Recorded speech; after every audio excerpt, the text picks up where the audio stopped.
Pembacaan ayat Alkitab pada pagi hari ini, Hakim-Hakim 14 ayat 1 sampai 20. Beginilah firman Tuhan. Simson pergi ke Timna dan di situ ia melihat seorang gadis Filistin. Ia pulang dan memberitahukan kepada ayahnya dan ibunya, "Di Timna aku melihat seorang gadis Filistin. Tolong, ambillah dia menjadi istriku."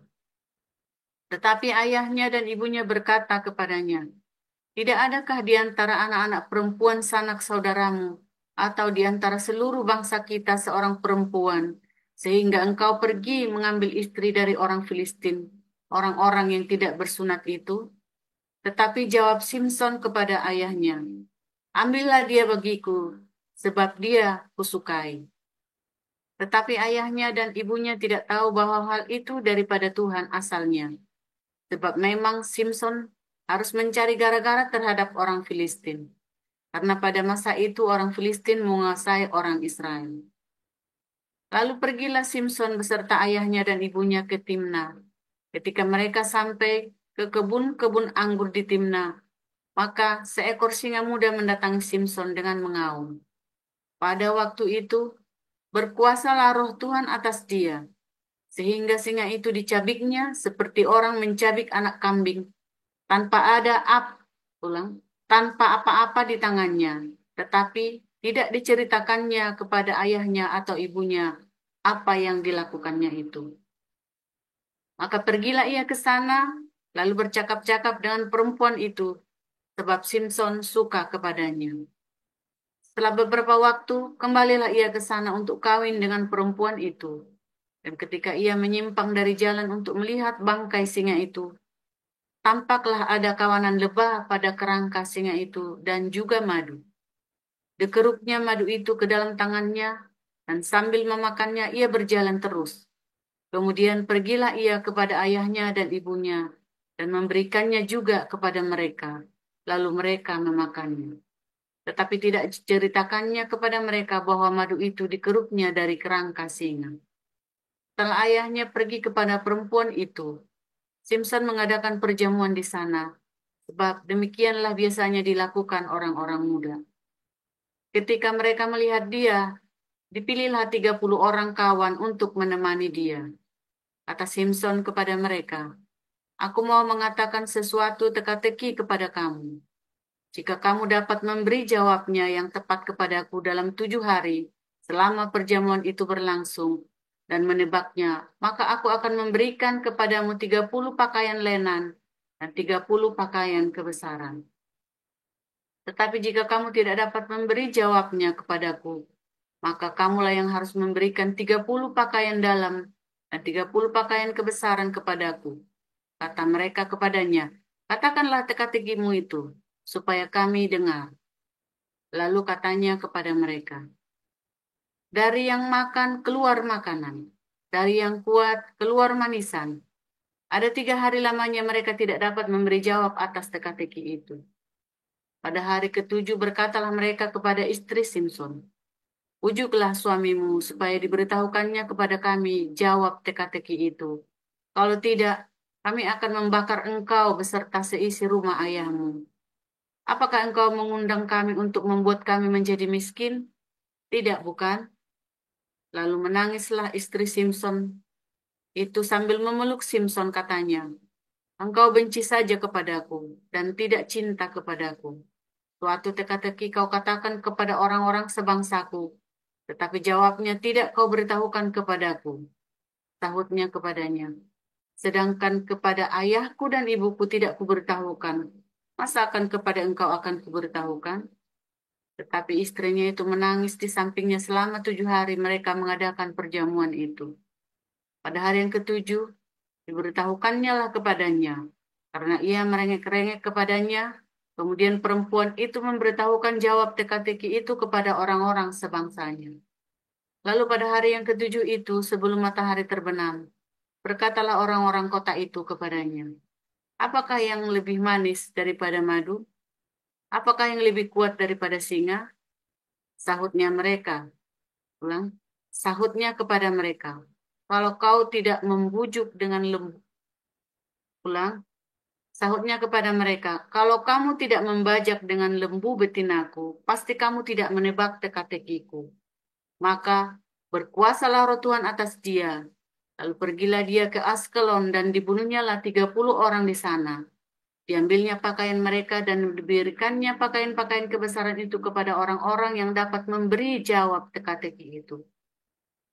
Tapi amarahnya masih juga bernyala-nyala. Lalu pulanglah ia ke rumah ayahnya. Maka diberikanlah istri Simpson itu kepada kawannya, bekas pengiringnya. Demikian.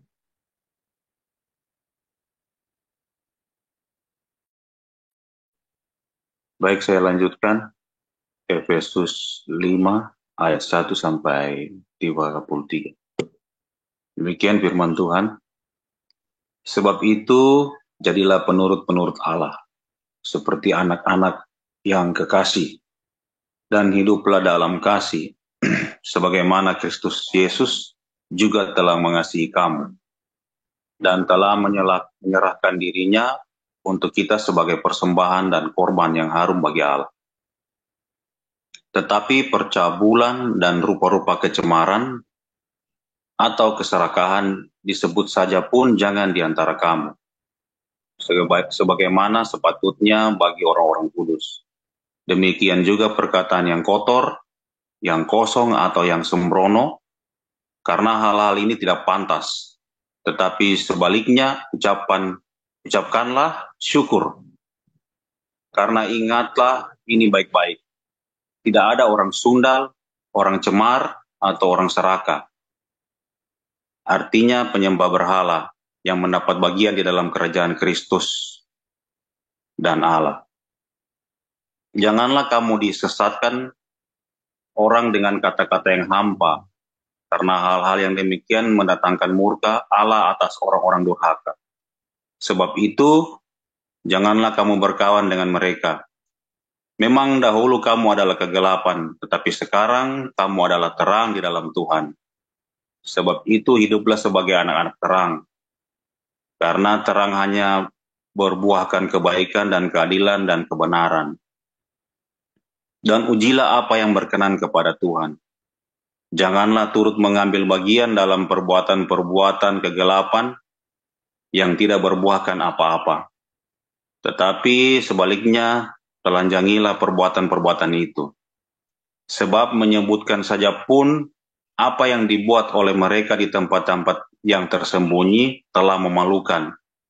Tetapi segala sesuatu yang sudah ditelanjangi oleh terang itu menjadi nampak. Sebab semua yang nampak adalah terang. Itulah sebabnya dikatakan, bangunlah, hai kamu yang tidur, bangkitlah dari antara orang mati, dan Kristus akan bercahaya atas kamu. Karena itu, perhatikanlah dengan seksama bagaimana kamu hidup. Janganlah seperti orang bebal, tetapi seperti orang arif. Dan pergunakanlah waktu yang ada, karena hari-hari ini adalah jahat.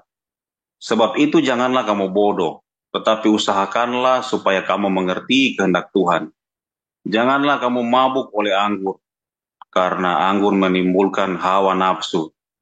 Tetapi hendaklah kamu penuh dengan roh, dan berkata-katalah seorang kepada yang lain dalam mazmur, kidung puji-pujian dan nyanyian rohani. Bernyanyi dan bersoraklah bagi Tuhan dengan segenap hati. Ucapkanlah syukur senantiasa, segala sesuatu dalam nama Tuhan kita Yesus Kristus kepada Allah dan Bapa kita. Dan rendahkanlah dirimu seorang kepada yang lain di dalam takut akan Kristus. Hai istri, tunduklah kepada suamimu seperti kepada Tuhan. Karena suami adalah kepala istri sama seperti Kristus adalah kepala jemaat. Dialah yang menyelamatkan tubuh. Karena itu sebagaimana jemaat tunduk kepada Kristus, demikian juga istri kepada suami dalam segala sesuatu. Hai suami, kasihilah istrimu sebagaimana Kristus telah mengasihi jemaat dan telah menyerahkan dirinya baginya untuk menguduskannya. Sesudah itu menyucikannya dengan memandikannya dengan air dan firman. Supaya dengan demikian ia menempatkan jemaat di hadapan dirinya dengan cemerlang tanpa cacat, kerut, atau yang serupa itu. Tetapi supaya jemaat kudus dan tidak bercela. Demikian juga suami harus mengasihi istrinya sama seperti tubuhnya sendiri. Supaya yang mengasihi istrinya mengasihi dirinya sendiri. Sebab tidak pernah orang membenci tubuhnya sendiri, tetapi mengasuhnya dan merawatinya. Sama seperti Kristus terhadap jemaat. Karena kita adalah anggota tubuhnya, sebab itu laki-laki akan meninggalkan ayahnya dan ibunya dan bersatu dengan istrinya, sehingga keduanya itu menjadi satu daging. Rahasia ini besar, tetapi yang aku maksudkan ialah hubungan Kristus dan jemaat. Bagaimanapun juga, bagi kamu masing-masing berlaku, kasihilah istrimu seperti dirimu sendiri, dan istri hendaklah menghormati suaminya. Ya, terima kasih Pak. Terima kasih untuk para lektor, itu Rusmakwan dan Pak Caca Pertama. Kita akan mendengarkan renungan firman Tuhan. Silakan Pastor Paul.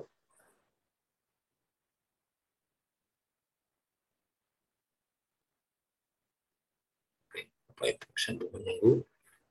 Untuk para pendoa, jangan lupa untuk membuka kamera persiapan setelah renungan nanti. Dibuka kamera supaya mempermudah para technical fokus.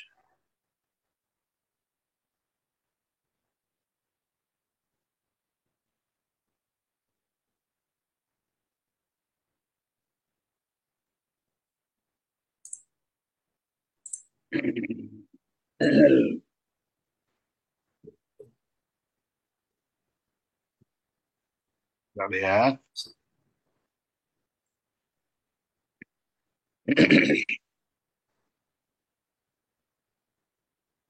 Silakan Pastor. Oke, haleluya. Firman Tuhan selalu baru setiap hari ketika kita menanti-nantikan Tuhan dengan penuh cinta, dengan penuh pengharapan, saudara ya. Jangan menyerah di tengah jalan. Jangan sampai Anda putus harapanmu. Yang lampunya kurang ya, remang-remang. Saudara, ketika seseorang memikirkan percabulan itu, saudara ya, maka itu sebenarnya adalah pekerjaan hormon di dalam hidupmu, saudara ya. Dari ini ya, saya yang ini kembali kok dikasih efek yang sebenarnya ini kameranya jahat sekali. Sebentar, kamu dikasih apa nih gambarnya yang virtual avatar nggak ada ya, filternya nggak ada. Entah, soalnya bibir saya kok jadi merah sekali. Oke, saudara ya.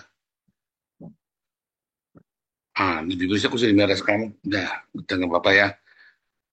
Oke. Jadi ketika Anda mulai memikirkan percabulan, sesuatu ya, sebenarnya bukan percabulan, tapi sesuatu yang erotis, lebih tepat begitu ya. Ketika Anda memikirkan sesuatu yang erotis, itu sebenarnya adalah berasal dari hormon kita, saudara ya. Apakah memikirkan sesuatu yang erotis itu adalah sebuah dosa, kenajisan, atau apapun namanya? Tergantung, saudara ya. Karena setiap orang yang sehat, ya seseorang yang sehat secara biologis, maka pikiran-pikiran erotis itu akan terstimulasi di dalam pikirannya secara berkala.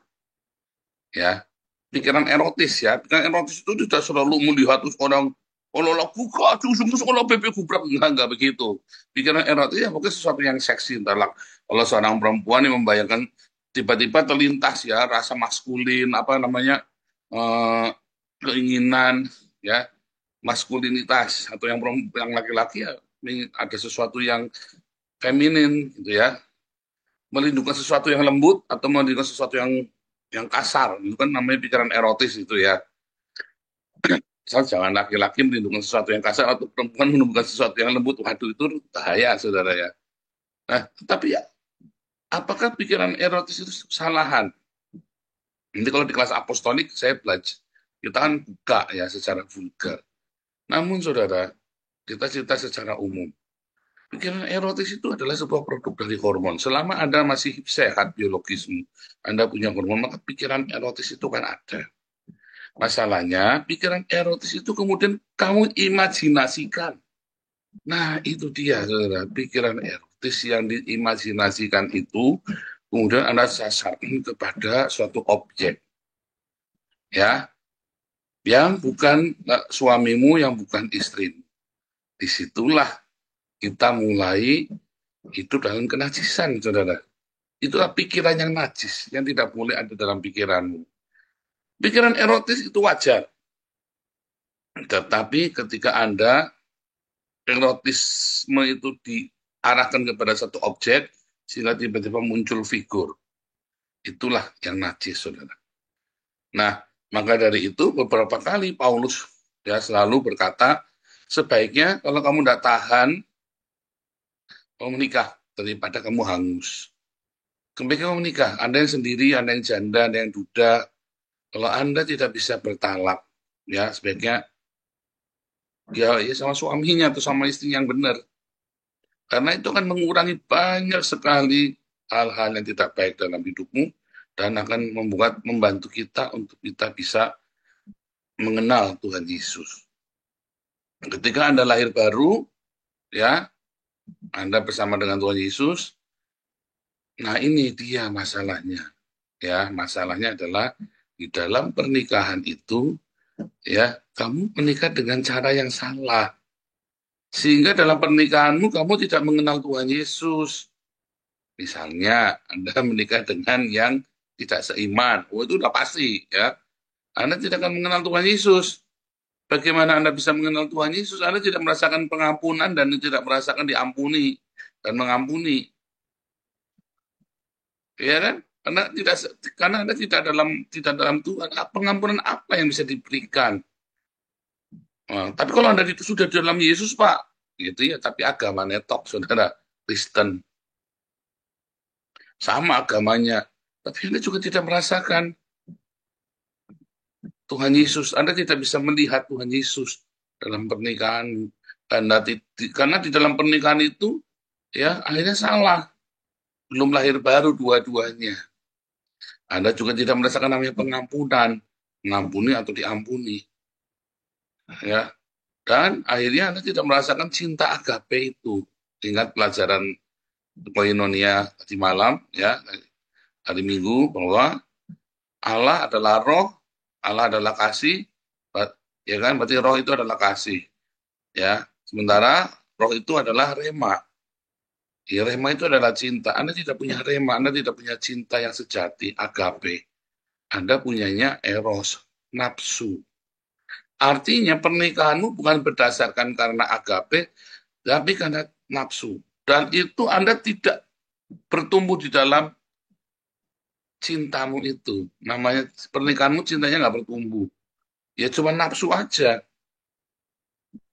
Sampai Anda akhirnya nempel pun udah nggak ada rasa, bahkan Anda tidak merasakan cinta, Anda merasakan cuma bau.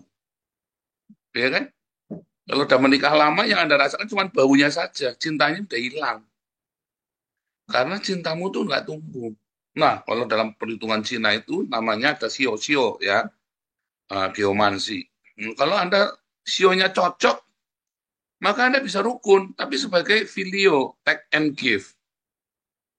Begitu sudah nggak take and give, ya sudah bubar. Cintamu tuh dari orang pertama jatuh cinta itu menikah itu ya pasti lust, hawa nafsu, eros. Oh, agape langsung tidak mungkin, saudara. Tidak mungkin. Makanya kan bisa tetap pegang-pegangan, bersir-bersir, ya 20.000 volt mengalir sampai kejang-kejang menggelinjang, ya kan? Kalau cuman kalau langsung agape itu mustahil. Pasti ada eros di sana. Apakah dosa erosnya? Ya enggak. Selama kamu menikah, itu direstui oleh kedua orang tuanya dan tidak ada yang diselingkuhi, ya itu nggak apa-apa. Nikmati eros itu, nikmati hawa nafsu itu, dinikmati dengan cara yang benar.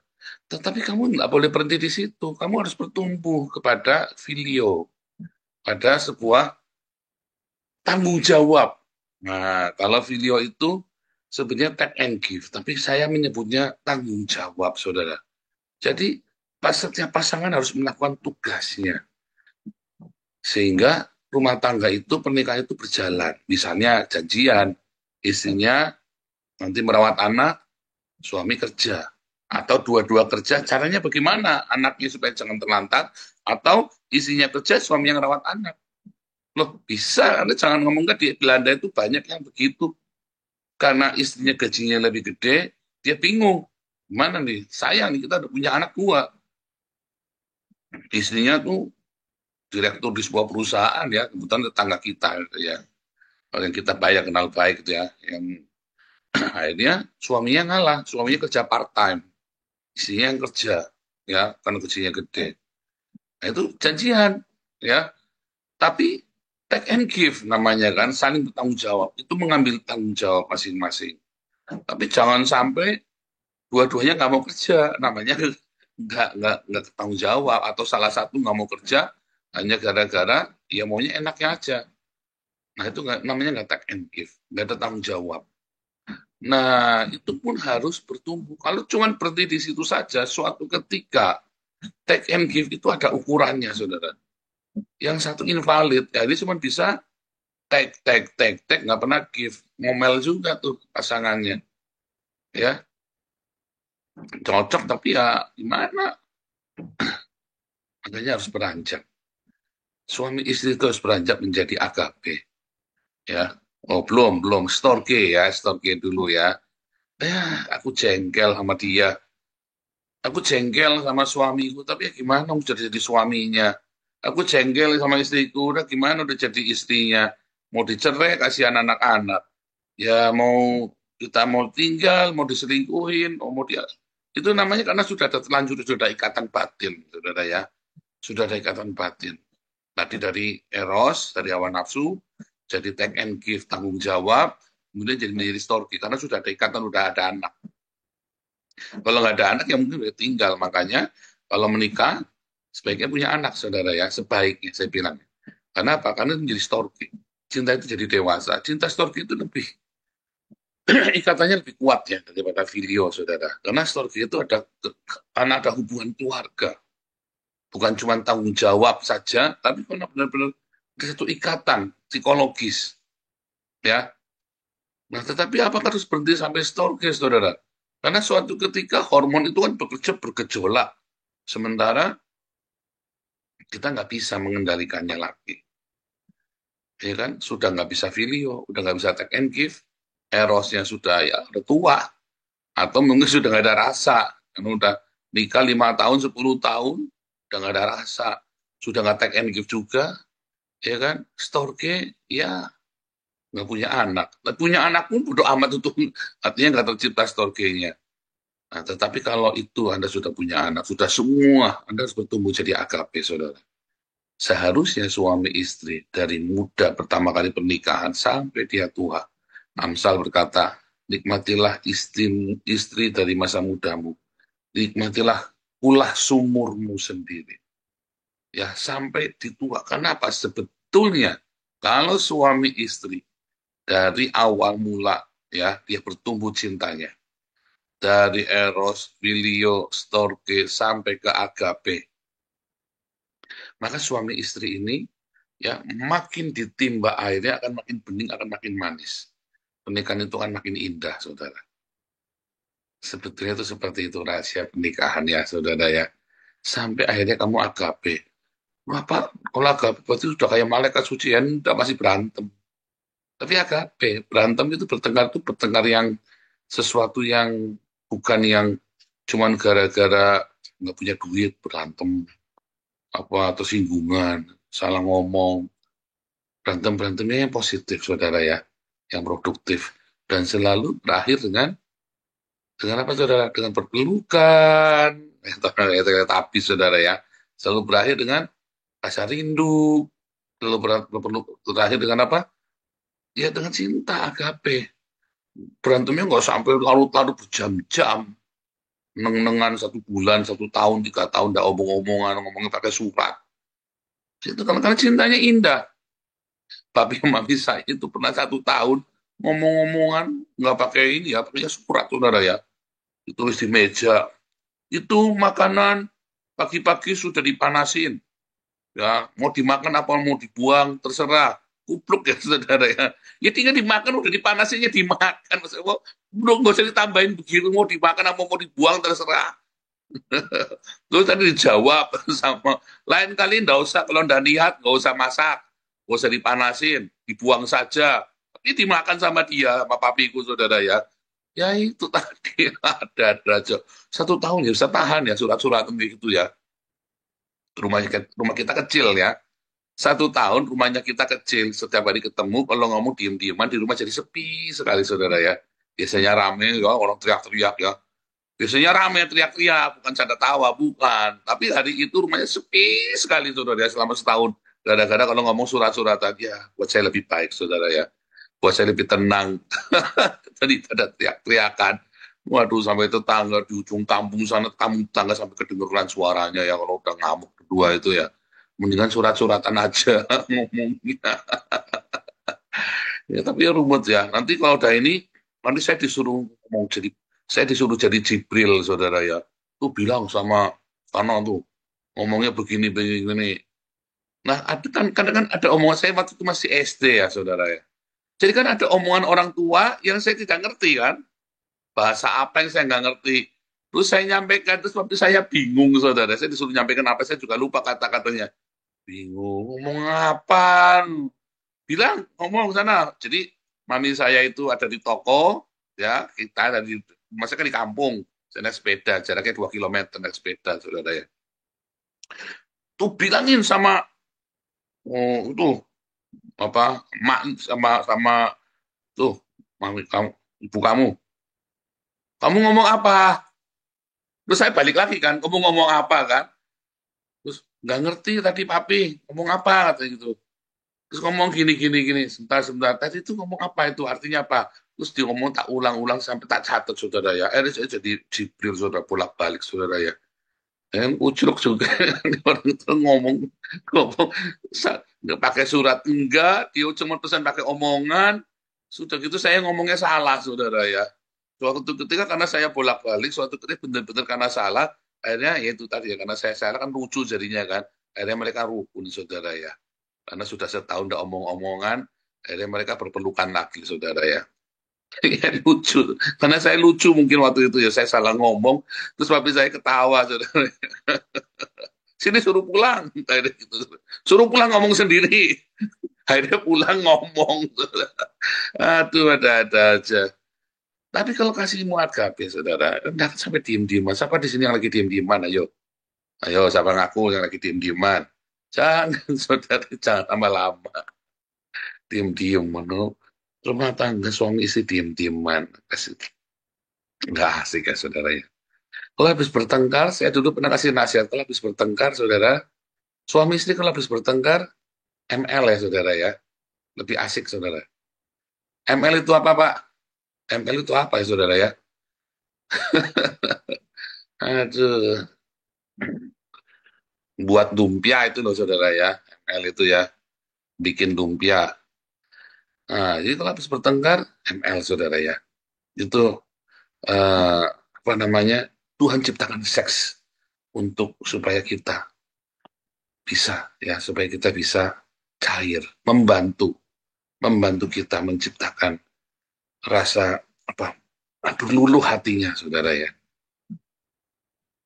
Tapi jangan diperkosa saudara, gara-gara malu mau ngomong buka langsung dibuka cucu ya jangan ada jahat itu namanya jangan begitu ya saya masuknya ini lembut yang perempuan membutuhkan yang kasar yang laki-laki membutuhkan yang lembut saudara. Tapi jangan diperkosa, jangan saudara ya. Maksud saya yang wajar ya, ya minta dong, ngomong yang baik, pegang pelan-pelan. Nanti besok ngomong baru cerita masalah yang gara-gara tadi kenapa ribut. Nah, itu baru cerita, saudara ya. Kalau sudah ML sudah selesai. Oh, tapi dilanjutin lagi Pak bertengkarnya boleh. Tapi kan yang penting malamnya sudah berhubungan dulu, saudara ya. Oh, itu salah satu tips ya. Nanti di kelas apostolik itu diajarin, saudara ya, yang berikutnya. Tapi oke, jadi saudara, biarlah cinta kita bertumbuh. Kalau cintanya tidak bertumbuh, saudara, nanti di rumah dijadikan sarang gigolo dan sarang lonte, saudara. Serius. Hidupmu ada penuh dengan perzinahan. Ya, kenapa? Karena ada komunikasi. Akhirnya kamu kan kemana-mana kan. Yang laki-laki mikirnya kemana, perempuan mikirnya kemana. Dan akhirnya anak-anakku juga akhirnya jadi ya nurun yang sama. Kemudian cerai, selingkuh, dan seterusnya. Ya, saudara ya. Ayo, jaga hidupmu. Kamu pengen punya keluarga yang benar, saudara, cintamu harus bertumbuh. Belajar dari Tuhan Yesus, ya, apa namanya, biar cinta itu rumah tangga yang benar, pernikahan yang benar. Kamu akan melihat Yesus. Anak-anakmu akan melihat Yesus. Enggak basa-basi. Pendidikan untuk anak, pendidikan Tuhan untuk anak itu. Karena anak-anak melihat Tuhan Yesus dalam pernikahan orang tuanya. Ya, Tuhan Yesus memberkati.